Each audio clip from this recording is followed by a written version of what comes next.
E aí, meus queridos, aqui é Robson do canal Direito Tributário ao seu alcance.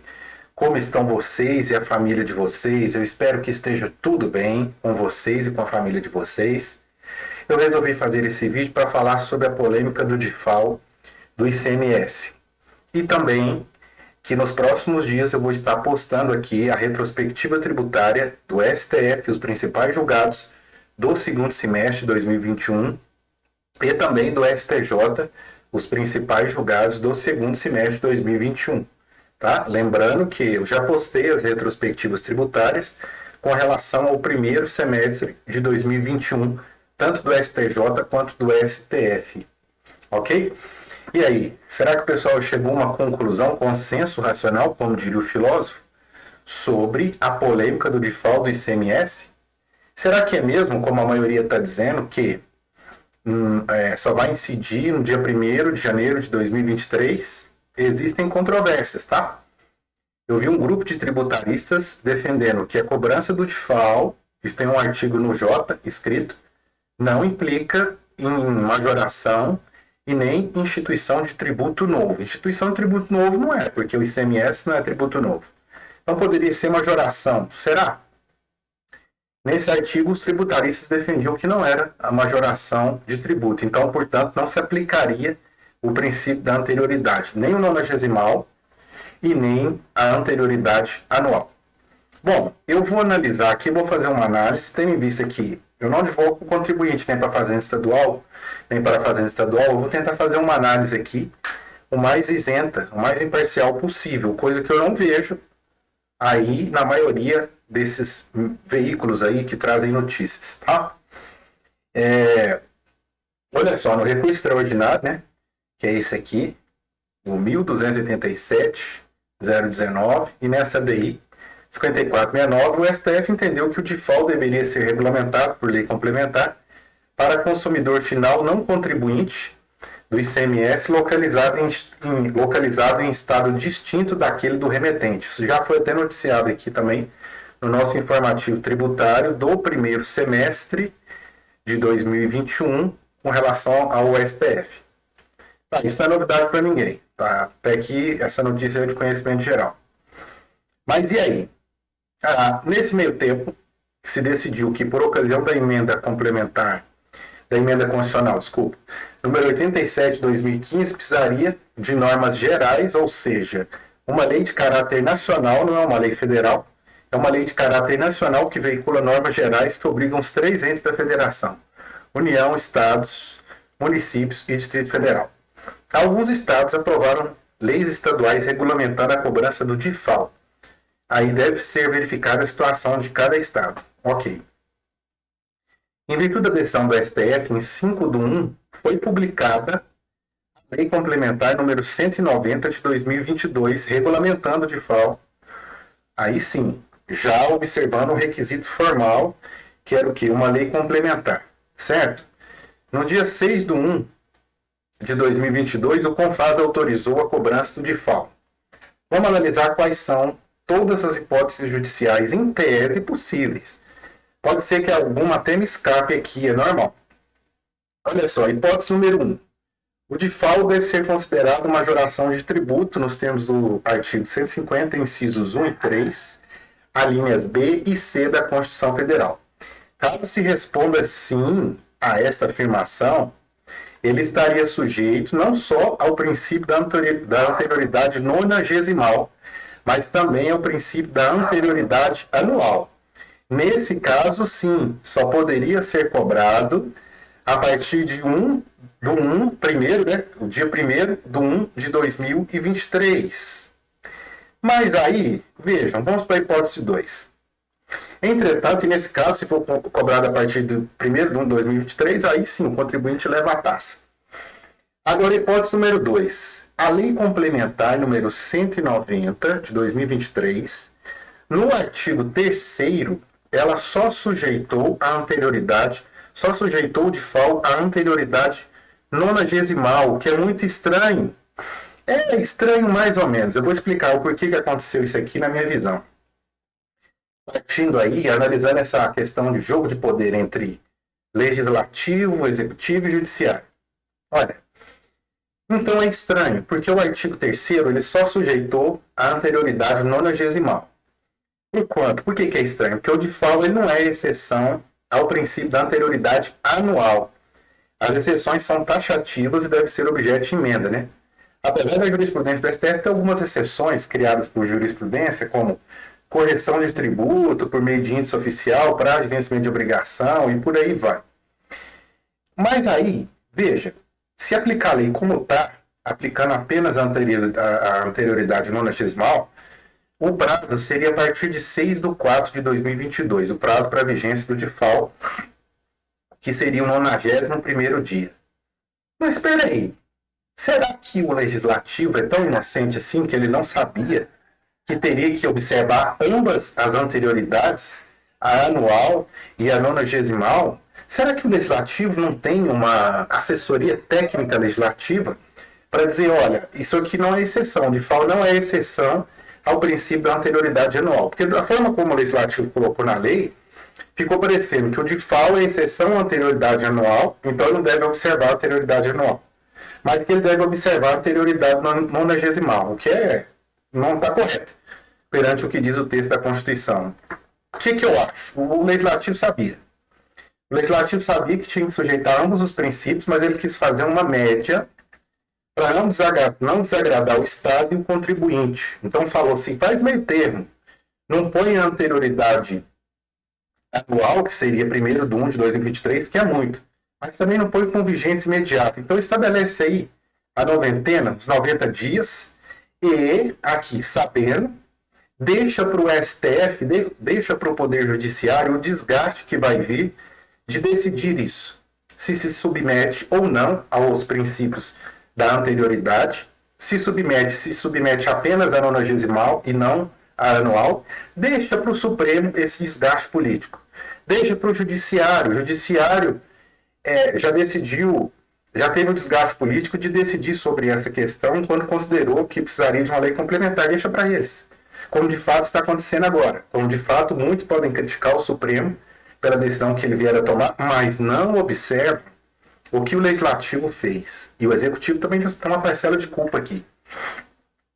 E agora, o desgaste está com o Supremo, hein? Se o Supremo disser não implica em instituição e majoração de tributo, com quem vai ficar esse desgaste? Com o Judiciário.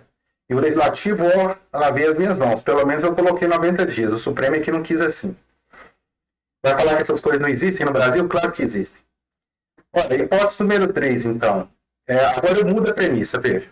O DIFAL não é considerado aumento de tributo ou instituição de tributo novo, nos termos do mesmo artigo 150, alíneas B e C da Constituição. Mas, deixa eu pegar aqui, mera concretização do previsto no artigo 155, incisos 7 e 8 da Constituição. Ou seja, ele é um mero restabelecimento formal, porque agora exige lei complementar, da integridade do mandamento constitucional que determina o pagamento do DIFAL, agora por lei complementar.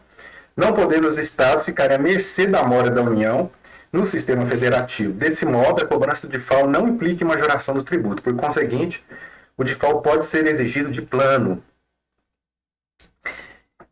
Eu disse para vocês no início que vi no J um grupo de tributaristas defendendo essa posição, mas foi minoria. E eu particularmente concordo com essa posição. Eu acho que não implica em majoração de tributo, existente e nem em cobrança e instituição de tributo novo. Portanto, não se submete ao princípio da anterioridade, tá? Só que nesse caso, o Supremo vai ter que declarar inconstitucional o artigo 3º da lei complementar, né, 190, porque ele diz, o artigo 3º submete expressamente ao princípio da noventena, certo? E aí vamos ver no que dá. Quarta hipótese. Caso adotada a hipótese 3, aí é de se perguntar, caso se entenda que não configura instituição nem majoração de tributo, se pergunta qual a vigência, a partir de quando teria efeitos, né?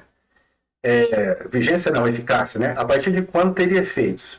Bom, aí aqui eu acho que o abacaxi é mais difícil de ser descascado.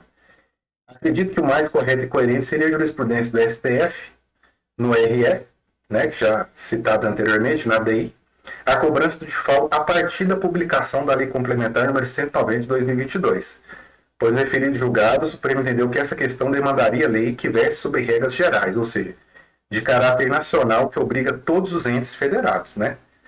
Eu acredito ser assim. Porém, trabalho com uma quinta hipótese. Por que eu acredito ser assim?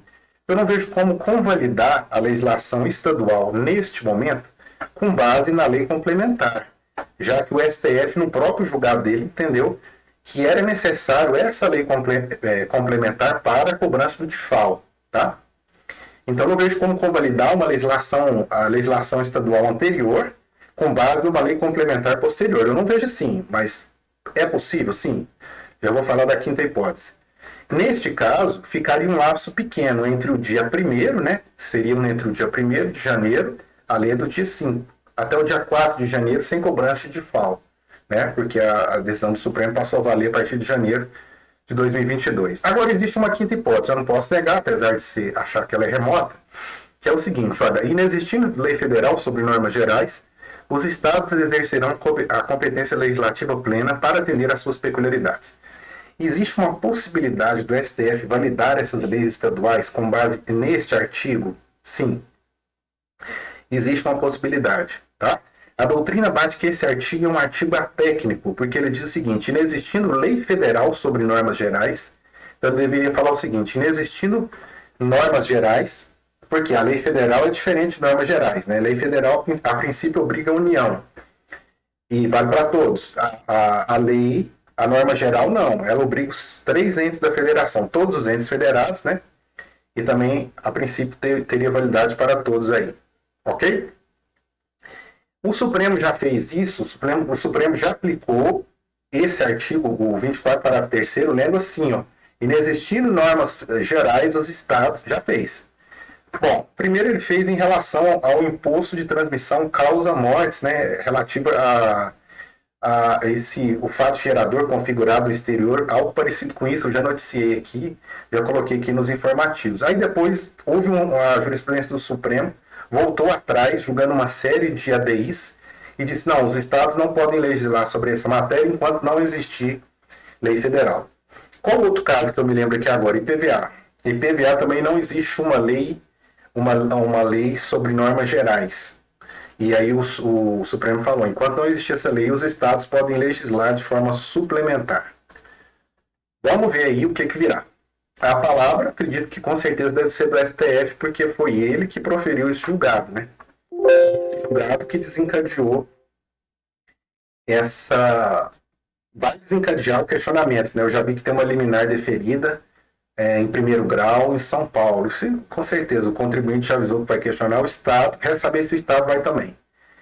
Então vamos lá, e se for microempresa, empresa de pequeno porte? Aí eu acho que a missão do contribuinte é mais difícil, porque aí, ó, existe um outro recurso extraordinário, que eu falei dele aqui, lá no julgado, lá no retrospectivo tributário do 1º semestre de 2021, estão mencionados ambos os recursos. Neste, o STF entendeu que esta lei complementar, que é de 2006 e que regulamenta diferencial de alíquota no âmbito da microempresa e empresa de pequeno porte, é constitucional.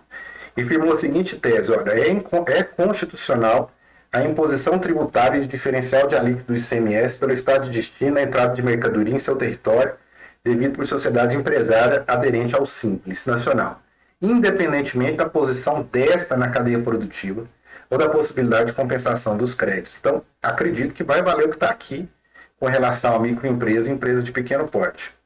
Aqui eu coloquei judicialização à vista, com certeza, e o lado seguro da ponte para o contribuinte que optar pela judicialização é depositar em juízo de FAO. Caso contrário, pode ter uma surpresa ingrata, tipo cobrança de retroativos com juros de mora, multa, não sei, né? Não vai sair uma conta que normalmente não sai barata. Bom, o que eu queria colocar com esse vídeo era isso, as diversas possibilidades judiciais. O que nós não podemos como eu vi nos meios de comunicação, pelo menos de forma majoritária, colocar apenas uma possibilidade, apenas uma questão jurídica e dizer, vai ser assim. Não, o Supremo vai decidir e existem várias possibilidades. E uma delas, que é uma possibilidade jurídica real, é uma possibilidade consistente de decidir contra o contribuinte, ou a favor. Se decidir a favor, ótimo. Mas o que não pode é colocar uma posição apenas, como eu vi aí, de forma majoritária. Obrigado e até o vídeo da retrospectiva tributária do Supremo e do STJ relativo ao segundo semestre de 2021. Até mais. Você que gostou, que acha que esse vídeo agrega valor aqui, se inscreva no canal para que você receba aí todos os vídeos. 2022 eu tenho projetos grandes aqui, ok? Obrigado.